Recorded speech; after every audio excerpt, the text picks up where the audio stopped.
talking cattle markets, hot topic of discussion. Jay Parsons, the Director of the Center for Agricultural Profitability at the university, has joined us. And everybody likes to hear about the cattle markets when prices are as high as they have been. A little bit of a blip recently, but all the factors out there influencing that are impacting the cattle market. Which one fascinates you the most as somebody who studies this? Well, all of it fascinates me, but really just, the producer decision of whether or not to retain heifers, build the herd, or in the case of a drought or a market situation, to decline the herd, which is what we've had through a period of good 3 years where herd size went down and kind of stuck there. So just that producer perspective of, what to do on the production side, but then also on the market side, what kind of protections they need to put in place and opportunities that might be available to them. We often hear from producers, especially kind of in this portion of the state, that would tell us we can't continue to expand when we've had to cull because of our grass situation. Is that what you're hearing as well across kind of our portion of the country? Yeah, the wildfires didn't help any this year, and it's continued to be dry in different areas, so we just haven't had the grass production. We have had some rain in different spots, just not across the board. So if you look at the drought map, things have improved quite a bit recently, but we still got a ways to go there just in terms of production. Like I said, the wildfire, through several counties, that it really had a huge impact on the grass that's actually available there to regrow. So it'll take a while for that to come back, but eventually it will. And we'll have the forage people cattle back. We have the July cattle inventory report from USDA. It looks like maybe a little bit of a blip of herd rebuilding. What did you like, or what did you dig into of those numbers to kind of seeing the size and status of the U.S. herd? Yeah, it is. I would describe it as a blip. It could be the start of something. Yeah. No, if we have the forage and whatnot, because we certainly got the prices to support more cattle. So as long as the forage comes along, I think we'll see a rebuild. I don't get the impression it'll be quite as quick as we saw the rebuild out of the 2012 drought back in 14-15. We saw a big run up of prices and then the cattle inventories, but it will come back. The thing to realize is, even though that we're now seeing a few more heifers being designated as being retained as breeding animals, it's still relatively low historically in terms of the numbers. Mm-hmm. What makes you say that about the speed at which we might rebuild compared to 2012? Well, it takes a while. I mean, we always got to realize that, if I decide to retain a heifer now, it's going to be a long time before that heifer has a calf that enters into the marketplace. So you got that big lag time, and we're just seeing a very low numbers. Last year to this year, you would expect that we would have had more heifers retained, but we had all these dynamics going on with the forage situation and whatnot.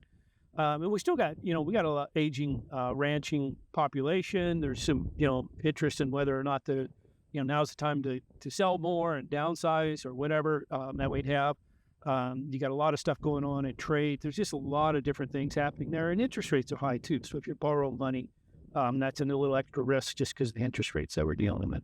Last week, Tyson announced at the end of the week they're going to shutter 2 more plants. It's, of course, on top of the news that hit Lexington, Nebraska hard. They were closing that plant, and that's been an unfortunate trend, but that's what happens when you don't have the available supply of beef, as packing plants have to shutter, but others are resuming their production, like at Fort Morgan in Colorado. What do you make of the packing side of the equation? Yeah, a lot of that is just adjusting, to meet where we're at in terms of just the actual supply coming into the plants. So, historically, those have run about 80 to 95% capacity, at any time. And it was get down there low 80s. You start looking at the capacity of those plants that are shot, the adjustments that made. It's really just kind of just back up to the mid to upper 80s in terms of the percentage of capacity that they have there.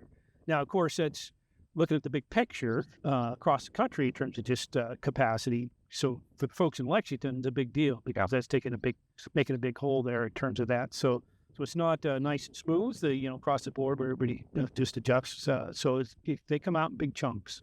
What else have you been watching when it comes to the cattle markets? Well, the big thing for Nebraska producers is the basis. Nebraska generally has a very positive basis relative to the rest of the country because we import a lot of feeder cattle into our feedlots, and we got good processing capacity. So you travel around the country, and other places may have a negative basis to that feeder cattle contract, but we've always historically had a positive one. But yeah, what we've seen in the last year or so is amazingly positive, like 2 to 3 times what it normally is. And we've seen some adjustments to that this summer, the latter part of the summer.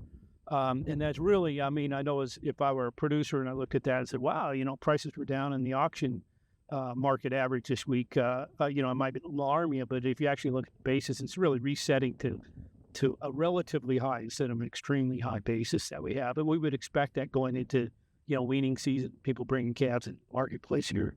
Oh, I appreciate those insights. I mentioned you're the director of the Center for Agricultural Profitability at the university. You guys publish lots of different resources about both the grain and livestock markets. How can our viewers keep up to speed?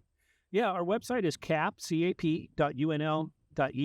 Like I said, we got a lot of resources up there. We do weekly webinars. We publish 2 or 3 articles a week, record podcasts, and a number of different things, a number of different categories. And if we're always open to ideas. If people say, hey, you ought to look into this, or if they hear a good speaker would like us to host a Nebraska-specific conversation with them, we'd be happy to do that. Excellent. Well, I appreciate you joining us out here at the Gudmundsen Laboratory.